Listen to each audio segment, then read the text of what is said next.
नमस्कार दोस्तों, मैं प्रशांत आप सबका स्वागत करता हूं।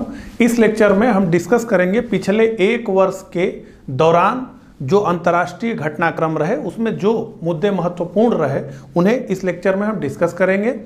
इस सीरीज का ये तीसरा लेक्चर होगा। इससे पहले इकोनॉमी के सेक्टर में जो महत्वपूर्ण घटनाक्रम रहे उन्हें हमने देखा। उसके अलावा हमने साइंस एंड टेक्नोलॉजी के सेक्टर में जो महत्वपूर्ण घटनाक्रम रहे उनको देखा। तो अभी तक अगर आपने इन दोनों लेक्चर्स को नहीं देखा है तो आप इस चैनल पर जा करके उन्हें देख लीजिए, क्योंकि इस पूरी सीरीज में हम जो है करीब 10 टॉपिक के माध्यम से पिछले एक वर्ष के और उसमें भी जनवरी 2020 तक का जो है पूरा करंट अफेयर्स करने वाले हैं। तो इस लेक्चर को शुरू करूं उससे पहले मैं आपको बताना चाहूँगा कि खंड शिक्षा अधिकारी और साथ ही साथ आरओ के लिए हमारी टेस्ट सीरीज जो है उपलब्ध है, जिसे जो है आप ज्वाइन कर सकते हैं। हमारा मोबाइल ऐप है, टिकोट एग्जाम लिखेंगे प्ले स्टोर पे, वो आ जाएगा, उसे डाउनलोड कर लीजिए और उसके बाद जो है उसमें साइन अप कर लीजिए। टेस्ट का ऑप्शन उसमें दिखेगा आपको, उस पर क्लिक करिए तो टेस्ट सीरीज जो है आप ऑनलाइन उस पर जो है अटेम्प्ट कर पाएंगे। खंड शिक्षा अधिकारी के लिए भी और समीक्षा अधिकारी के लिए भी एक फ्री डेमो दिया गया है, तो वहाँ पर ऑनलाइन टेस्ट भी दे सकते हैं, पीडीएफ भी डाउनलोड कर सकते हैं। साथ ही इस वीडियो के डिस्क्रिप्शन में भी मैं पीडीएफ का लिंक दे दूंगा, वहाँ से आप कर सकते हैं।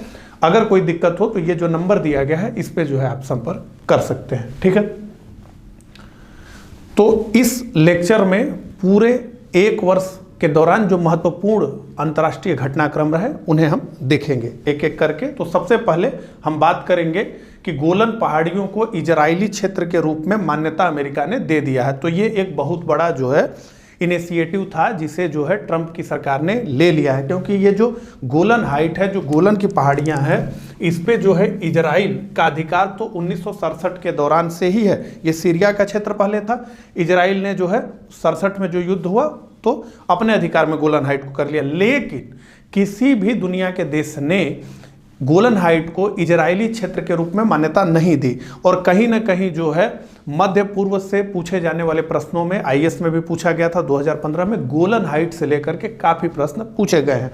तो इस बार सबसे बड़ी चीज़ ये रही कि अमेरिका ने जो है ये कह दिया कि नहीं, ये जो क्षेत्र है ये जो है इजराइल का है। इस प्रकार की जो है मान्यता दे दी गई अमेरिका के द्वारा, ठीक है। तो जैसा कि लिखा है कि इजराइल ने 1967 के युद्ध में सीरिया से इसे छीन लिया था और उसके बाद उसे कभी वापस नहीं किया और विश्व ने कभी इसे मान्यता नहीं दी। केवल जो है इजराइल तो भाई कब्जा करके ही बैठा है, तो उसने तो कहा ही कि हमारा क्षेत्र है। उसके बाद इजराइल के बाद जो है अमेरिका पहला देश है जिसने जो है इसे मान्यता दी है। तो ये एक महत्वपूर्ण जो है मुद्दा है। अगली बात करते हैं तो विश्व आर्थिक मंच की 50वीं वार्षिक बैठक जो रही वो स्विट्जरलैंड के दावोस में 20 से 24 जनवरी 2020 के बीच आयोजित की गई। और इस बैठक में भारतीय जो दल रहा उसका जो है नेतृत्व किया केंद्रीय वाणिज्य और उद्योग मंत्री पीयूष गोयल ने। भारतीय प्रतिनिधिमंडल का इन्होंने जो है नेतृत्व किया। अब बात करते हैं कि ये विश्व आर्थिक मंच यानी WEF क्या है। तो ये एक अंतर्राष्ट्रीय संस्था है। इसका जो है स्थापना सार्वजनिक निजी सहयोग के द्वारा विश्व की स्थिति में सुधार के लिए क्लाउस श्वाब ने 1971 में की थी और ये एक गैर लाभकारी संगठन है। इसका जो मुख्यालय है, ये महत्वपूर्ण है, ये पूछा जा सकता है। तो इसका मुख्यालय है जिनेवा स्विट्जरलैंड में, ठीक है। आगे बढ़ते हैं।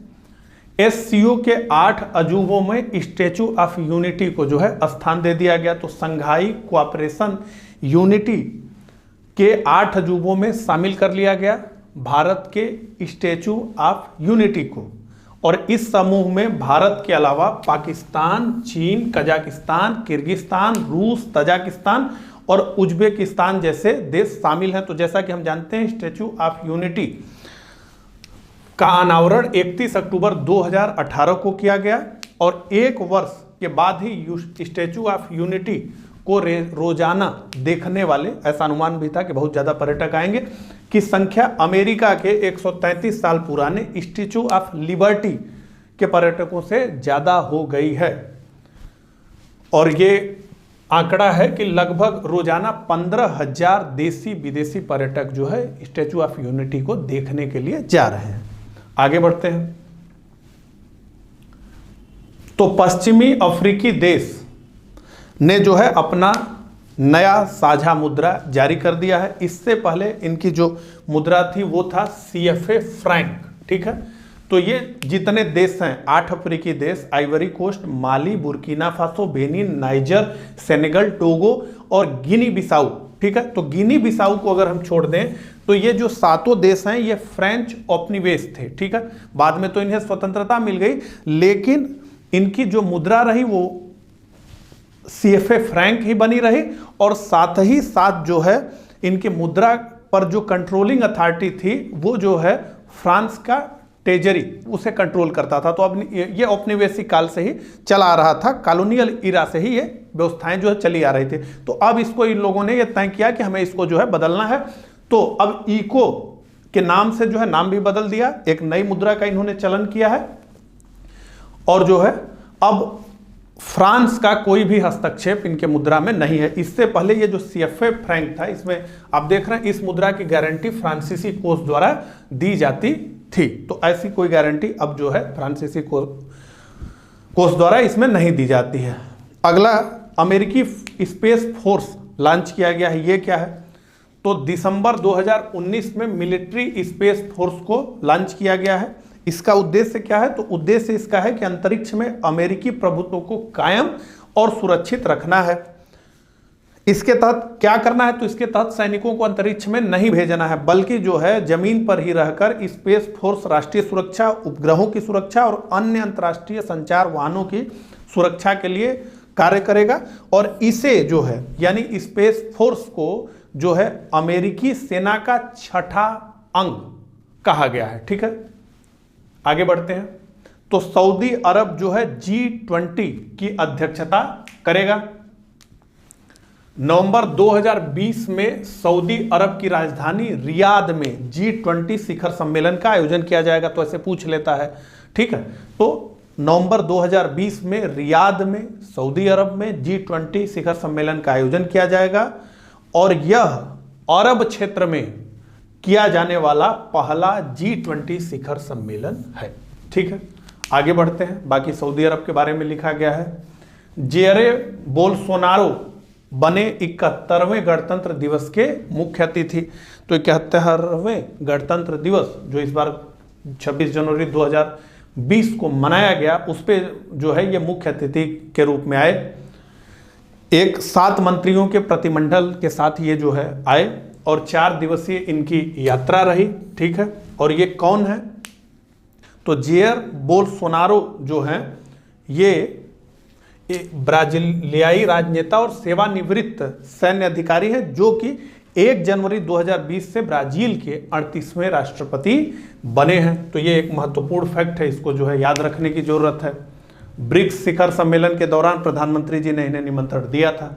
अगला, भारत नेपाल सीमा पर इंटीग्रेटेड चेक पोस्ट का जो है उद्घाटन प्रधानमंत्री मोदी जी ने किया। तो ये जोगबनी और विराटनगर सीमा पर जो है वीडियो कॉन्फ्रेंसिंग के माध्यम से इसका उद्घाटन किया गया, और ये जो है दूसरा इंटीग्रेटेड चेक पोस्ट है। इससे पहले जो है रक्सौल बीरगंज सीमा पर 2018 में जो है एक इंटीग्रेटेड चेक पोस्ट बनाया जा चुका है, ठीक है।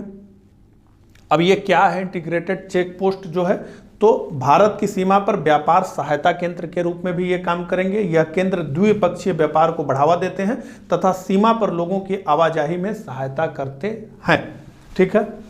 इस अवसर पर प्रधानमंत्री जी ने जो कहा वो जो है आप देखें कि पड़ोसी पहले नाइबरहुड फर्स्ट की नीति के तहत सीमा पर कनेक्टिविटी में सुधार करना इस नीति का एक महत्वपूर्ण पहल है।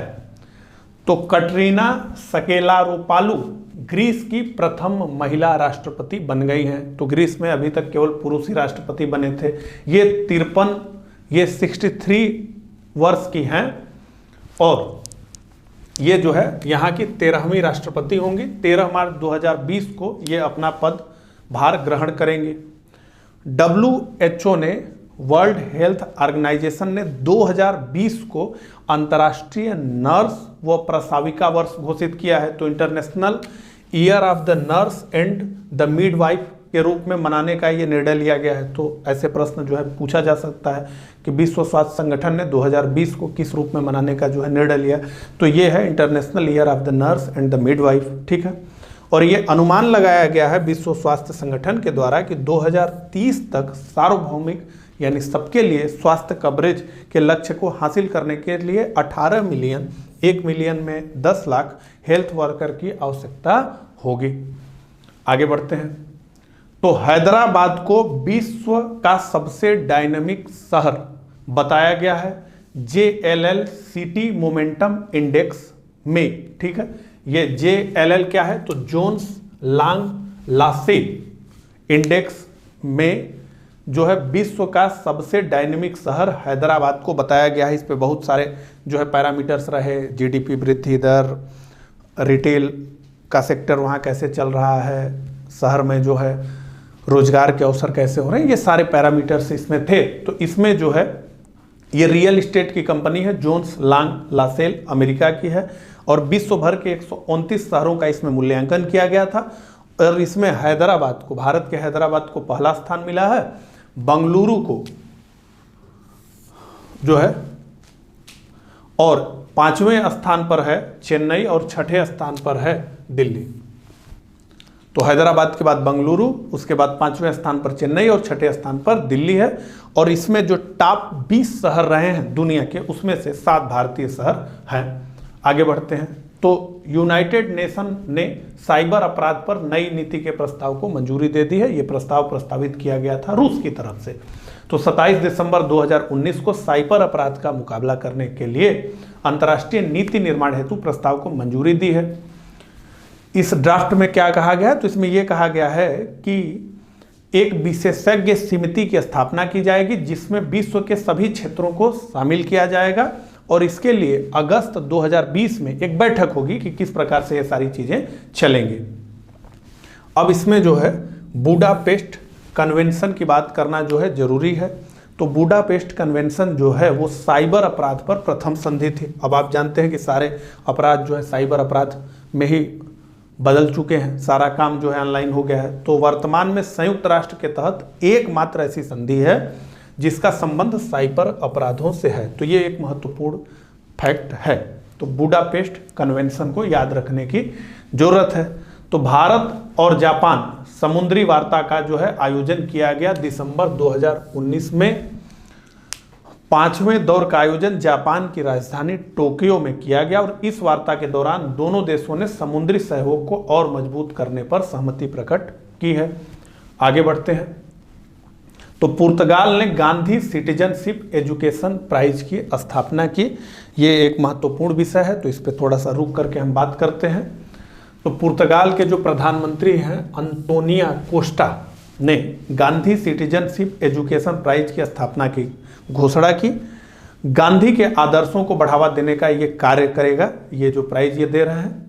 और भारत में राष्ट्रपति भवन में आयोजित गांधी जी की 150वीं जयंती पर निर्मित राष्ट्रीय समिति की बैठक में इसका निर्णय लिया गया या उसकी घोषणा की गई। अब इस समिति में कौन कौन है उसकी बात करते हैं। तो अंतोनिया कोस्टा हैं, उसके अलावा राष्ट्रपति रामनाथ कोविंद हैं, उसके अलावा उपराष्ट्रपति वेंकैया नायडू हैं, उसके अलावा प्रधानमंत्री नरेंद्र मोदी जी हैं, केंद्रीय मंत्री हैं और मुख्यमंत्री हैं। तो ये जो गांधी सिटीजनशिप एजुकेशन प्राइज का पहला संस्करण है, ये जो है पशु कल्याण के लिए समर्पित किया गया है। तो ये एक महत्वपूर्ण फैक्ट हो जाएगा। आगे बढ़ते हैं। तो परवेज मुशर्रफ को जो है राष्ट्रद्रोह के आरोप में मृत्यु दंड जो है सुना दिया गया। ठीक है, क्या आरोप था? तो मुशर्रफ पर देश में नवंबर 2007 में अतिरिक्त संवैधानिक आपातकाल लगाने के आरोप थे, और पाकिस्तान की सरकार ने उनके खिलाफ दिसंबर 2013 में यह मामला दर्ज किया था, और मुशर्रफ पर 2014 में देशद्रोह के मामले में आरोप तय किया गया था। हालांकि मुशर्रफ है नहीं और वो पकड़े भी नहीं जाएंगे। ठीक है, पाकिस्तान का पूर्व तानाशाह परवेज मुशर्रफ, ये सना मारीन जो है विश्व की सबसे युवा प्रधानमंत्री बन गई हैं। आप लोग देख रहे होंगे सोशल मीडिया पर खूब जो है इनका फोटो शेयर किया गया, और बहुत सारी बात जो है, बहुत सारे मीम बनाए गए भारत के नेताओं को, भारत की जो महिला नेताएं हैं उनका, और सना मारिन का ऐसे करके बनाया गया। ये जो है फिनलैंड की पहले परिवहन मंत्री थी, अब वहाँ की जो है ये प्रधानमंत्री बन गई हैं और ये जो है सबसे युवा प्रधानमंत्री हैं। ये किस पार्टी की हैं? तो फिनलैंड के सोशल डेमोक्रेटिक पार्टी की ये है, इसको याद रखना है। और एंटी रीने के इस्तीफे के बाद इन्होंने अपना कार्यभार संभाला है। आगे बढ़ते हैं। तो दक्षिणी सूडान में कार्यरत भारतीय शांति सैनिक संयुक्त राष्ट्र पदक से सम्मानित किया गया। ठीक है, तो दक्षिणी सूडान में यहाँ से बहुत जो है सैनिक गए थे, उसमें हमारे कुछ रिलेटिव भी गए रहे। तो 850 भारतीय शांति सैनिकों को संयुक्त राष्ट्र पदक से सम्मानित किया गया है और ये इसलिए किया गया है कि इन्होंने जो है दक्षिणी सूडान में शांति स्थापित करने में अपना योगदान दिया और निस्वार्थ जो है सेवा की। और ये जो मिशन चल रहा है दक्षिणी सूडान में, United nation mission in south Sudan में कितने सैनिक हैं? तो इस समय 2342 भारतीय सैनिक हैं और कुछ पुलिस कर्मचारी कार्यरत हैं। तो जैसा कि हम जानते हैं दक्षिणी सूडान को जब स्वतंत्रता मिली तब से ही ये सारी चीज़ें जो है चल रही हैं। और भारत जो है United nation mission in south Sudan में सबसे अधिक सैनिक जो है प्रदान करने वाला देश है। अगला, वैश्विक राजनयिक सूचकांक जो है आया है, तो ये एक प्रकार से एकदम नए तरह का सूचकांक लग रहा है, इसके बारे में देखते हैं। तो ऑस्ट्रेलिया के लोबी इंस्टीट्यूट, ध्यान दीजिए, लोबी इंस्टीट्यूट ने जो है इसे जारी किया है, वैश्विक राजनयिक सूचकांक 2019। इस सूचकांक में क्या होता है? तो इस सूचकांक से विश्व के राजनयिक कूटनीतिक नेटवर्क के विस्तार या संकुचन की जानकारी प्राप्त होती है और इस सूचकांक में 68 देशों का मूल्यांकन किया गया है।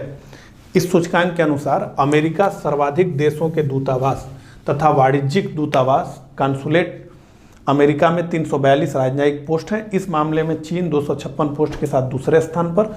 भारत को, ये महत्वपूर्ण है, भारत को 12वां स्थान इस सूची में प्राप्त हुआ है। आगे, तो हांगकांग का चीन के विरुद्ध प्रदर्शन लगातार चल रहा है। अब उस जो है युवा नेता का नाम कमेंट बॉक्स में मुझे लिख करके बताइए जिनके नेतृत्व में जो है 4 साल पहले ये आंदोलन बहुत तेजी से जो है उभरा और लगभग कभी भी जो है ये आंदोलन मंद नहीं पड़ा और लगातार उस समय से चल रहा है। तो इसकी क्या स्टोरी है? तो देखिए, ब्रिटेन ने जब औपनिवेशिक काल था और ये पश्चिम की शक्तियाँ जो है कमज़ोर देशों पर अपना जो है विभिन्न तरीकों से नियंत्रण स्थापित कर रही थी या कर चुकी थी, तो उस समय 1898 में ब्रिटेन ने इसे लीज पर लिया था चीन से। ठीक है, 99 वर्ष के लिए। तो ये डेट जो है कब आ गई? तो 1997 में आ गई। तो 1997 में आ गई तो फिर जो है ब्रिटेन ने चीन को इसे वापस कर दिया। ठीक है, हांगकांग को। हालांकि जब ये वापसी का मामला चल रहा था तो ये कहा गया कि हांगकांग का जो स्वरूप है वो उसे बरकरार रखा जाएगा, उसे स्वायत्त बनाए रखा जाएगा, यानी वो चीन का हिस्सा तो रहेगा लेकिन उसका अपना झंडा भी रहेगा, उसकी अपनी व्यवस्था भी रहेगी, क्योंकि ब्रिटेन के प्रभाव में हांगकांग जो रहा वो मेनलैंड चाइना से एकदम उसका अलग स्वरूप बन गया है। ठीक है, 99 साल 100 साल बहुत ज़्यादा साल होता है। तो इस नाते से जो है ये सारी चीज़ें उसकी स्वायत्तता बचा करके रखी जाएगी। लेकिन जो है साम्राज्यवादी चीन इस प्रकार की नीतियों को फॉलो नहीं कर पाया। वहाँ के जो लीडर्स होते हैं वो चीन से ही चुन करके आते हैं, चीन की जो पार्टी है उसकी मान्यता के हिसाब से ही आते हैं। तो उन्हीं सब चीज़ों को लेकर के ये प्रदर्शन जो है लगातार हो रहे हैं। ठीक है, आगे बढ़ते हैं।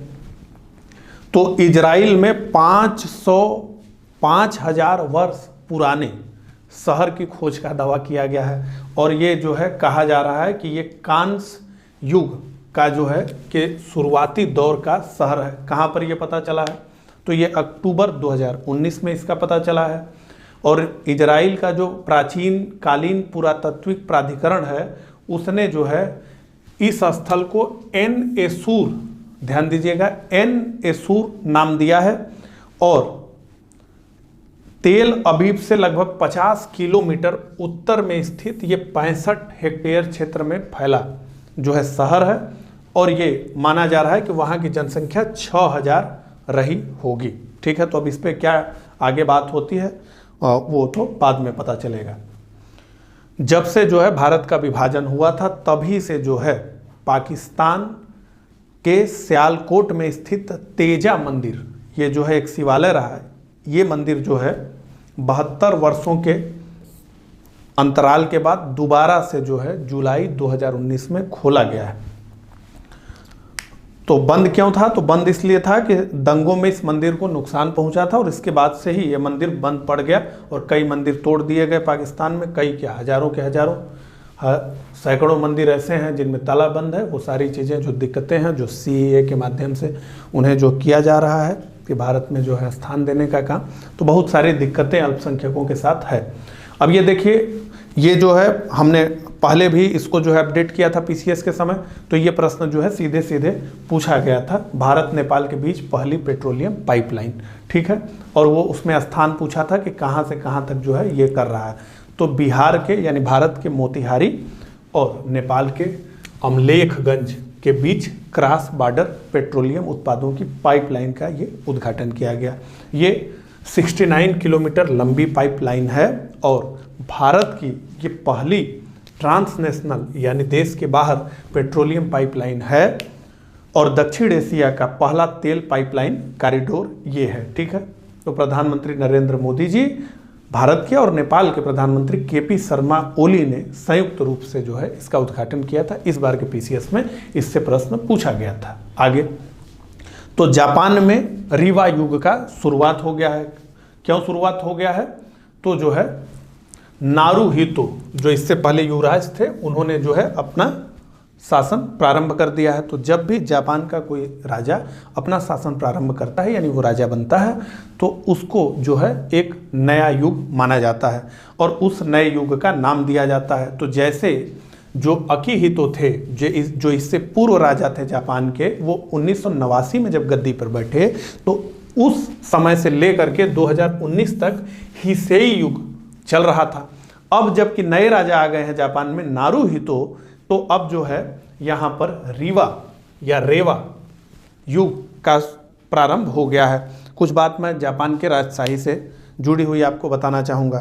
तो ये दुनिया की सबसे पुरानी ज्ञात जो है राजशाही है। माना जाता है कि ये 2600 वर्ष पुरानी है और जैसा कि आप देख सकते हैं ये 126वें सम्राट हुए हैं। तो अभी जो मौजूदा सम्राट हैं जापान के नारुहितो, वो जो है जापान के 126वें सम्राट हैं।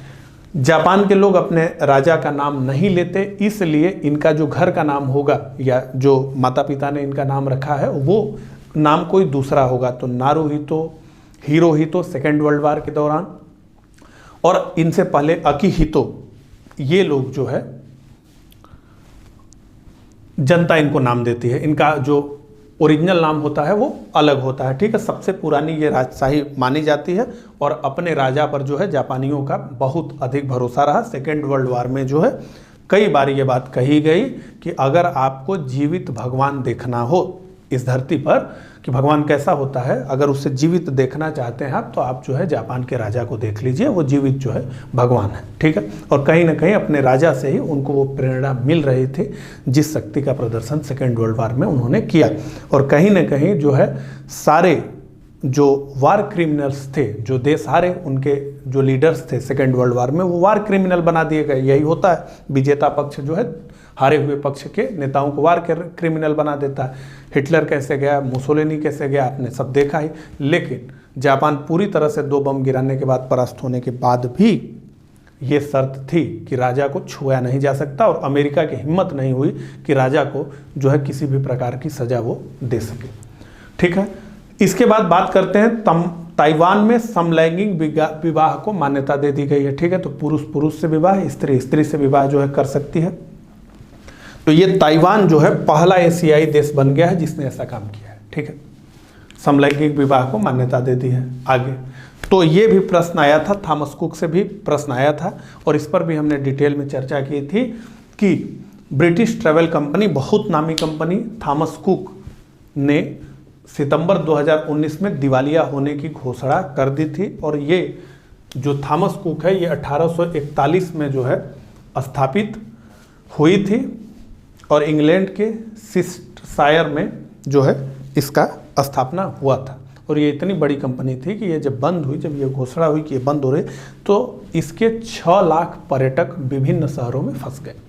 तो बंद होने की स्थिति में भी 6 लाख लोग जो है इसका टूर पैकेज लेकर के पूरी दुनिया में घूम रहे थे। इससे भी प्रश्न पूछा गया था पीसीएस जो इस बार हुआ है उसमें। तो इटली जो है वो वन बेल्ट वन रोड, जो चीन की प्राचीन सिल्क रूट के रूप में जो उनकी सोच है और जिसे वो OBOR के द्वारा पूरा करना चाहते हैं, उस योजना में जो है शामिल हो गया है इटली। और ये जो है पहला देश बना है यूरोप का, और ये न्यू सिल्क रूट इसको कहा जा रहा है। OBOR को न्यू सिल्क रूट भी कहा जा रहा है। तो न्यू सिल्क रूट से जो है अगर प्रश्न आए तो उसमें कंफ्यूज नहीं होना है। तो अफ्रीका, चीन और यूरोप के को सड़क मार्ग द्वारा कनेक्ट करने की योजना है। तो इस्लामिक सहयोग संगठन, ऑर्गेनाइजेशन ऑफ इस्लामिक कंट्रीज के विदेश मंत्रियों की जो परिषद की 46वें सत्र के उद्घाटन में आबू धाबी में भारत ने पहली बार शिरकत की है। और 50 वर्षों में ये पहला मामला है जब भारत को बतौर गेस्ट ऑफ ऑनर आमंत्रित किया गया है। तो जितने भी मुस्लिम कंट्रीज हैं पाकिस्तान को छोड़ करके निसंदेह, उसमें प्रधानमंत्री मोदी की अपील, भारत की अपील बढ़ती जा रही है। आगे तो मलेशिया ने ICC में शामिल होने का जो है निर्णय लिया है। और ये क्या है? ICC अंतर्राष्ट्रीय अपराध न्यायालय, इंटरनेशनल क्रिमिनल कोर्ट में जो है शामिल होने वाला है। 124वां देश बन गया है मलेशिया। और ICC के बारे में बात करते हैं तो ICC अस्थायी न्यायाधिकरण है जिसमें जनसंहार, युद्ध के अपराध, मानवता के विरुद्ध अपराध के लिए अपराधियों के विरुद्ध मुकदमा चलाया जाता है। किसमें? इंटरनेशनल क्रिमिनल कोर्ट में। तो क्राइस्ट काल चर्च से भारत जो है जुड़ गया है।